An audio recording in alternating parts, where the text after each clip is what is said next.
My name is Okim Grace Ojoma. I am the woman who God has shown mercy. So I had 3 testimonies in one. The first one is secondary infertility. The second one was 8 years of joblessness. And the third one is my husband was diagnosed of colorectal cancer. So I will start from my husband's own. He was having excruciating pain if he goes to the restroom with blood and all that. So we went to the hospital and the doctor confirmed that he has colorectal cancer, advanced. Colorectal. Yes, advanced one.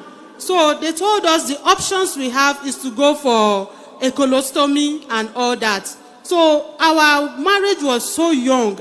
We were 5 years then also. So we went home that we want to pray. So we started praying and fasting. We prayed and we did 3 days fasting.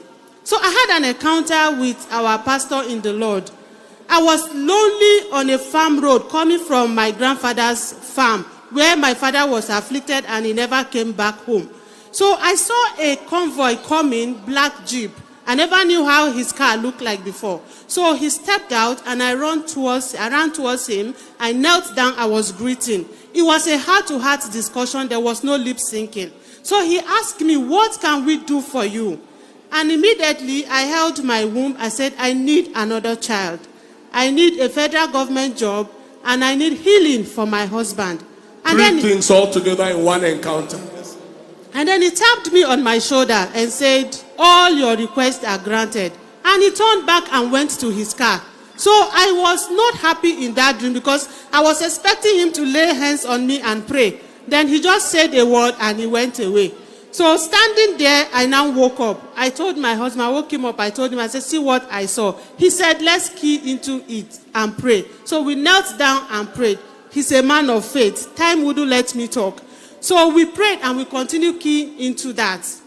So, and I want to thank our home cell leader and home cell host. They were the family we had when our family were not around. We are hearing about home cell again.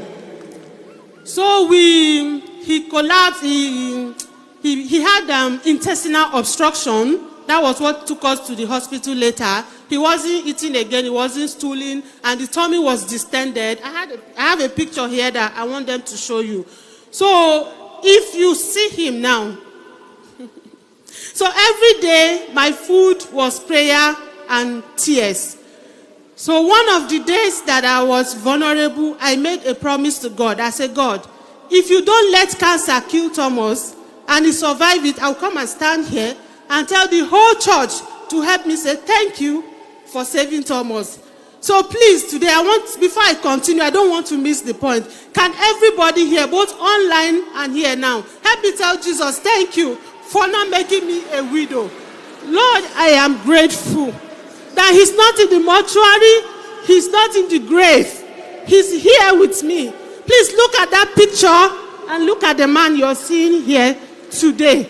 So that is my number one testimony. Then secondly, my second testimony is this child. We had 6 years delay. So as we were battling with the cancer issue, I was worried. I don't know whether this man is going to leave me or not, and I have only one child. So one night, I prayed. I went to bed. That was when I had the encounter. Brethren, as I had that encounter, the next menses I didn't see again. And this is the child. So with the sick husband. All my doctor friends and everybody that knew my medical reports, when they saw me pregnant, they couldn't believe that, Madam Grace, what's going on? I said, it's God.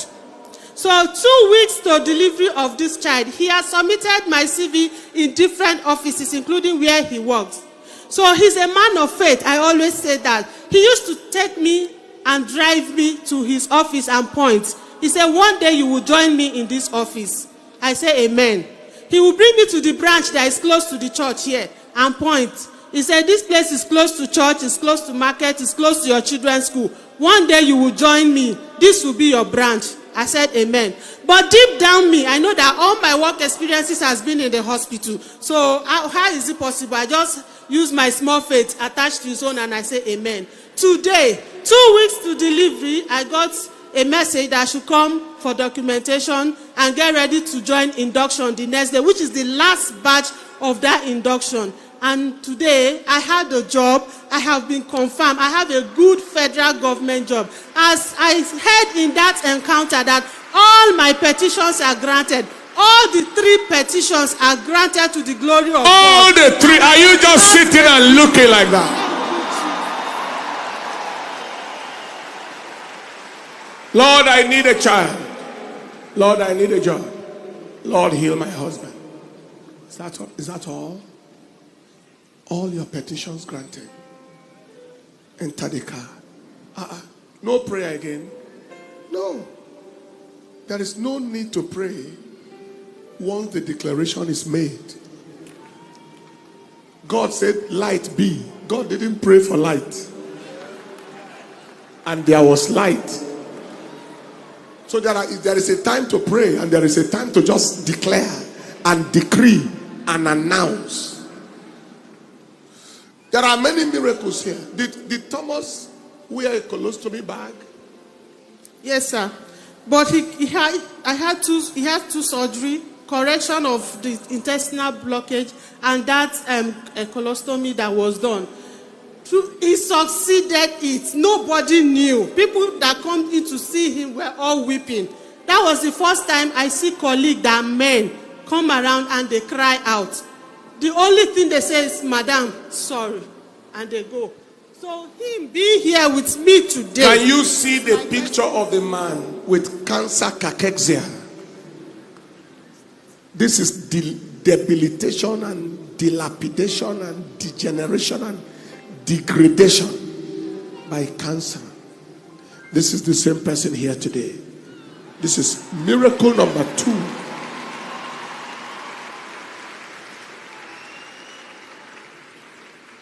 To show the uselessness of the devil in the midst of his debilitation. Do you understand? When he was not sick, they couldn't be pregnant. Do you see how God messed up the devil? When he wasn't sick, they couldn't take him. That is the God that we serve. He has a way of doing it until you know he did it. When they were not sick, when he was strong, when he was himself, no child for 6 years. When they were passing through hell, pregnancy happened. How? God is about to bypass the devil, bypass the verdict of hell, bypass the limitations, and bypass the things that don't appear possible to give you your possibility. Amen.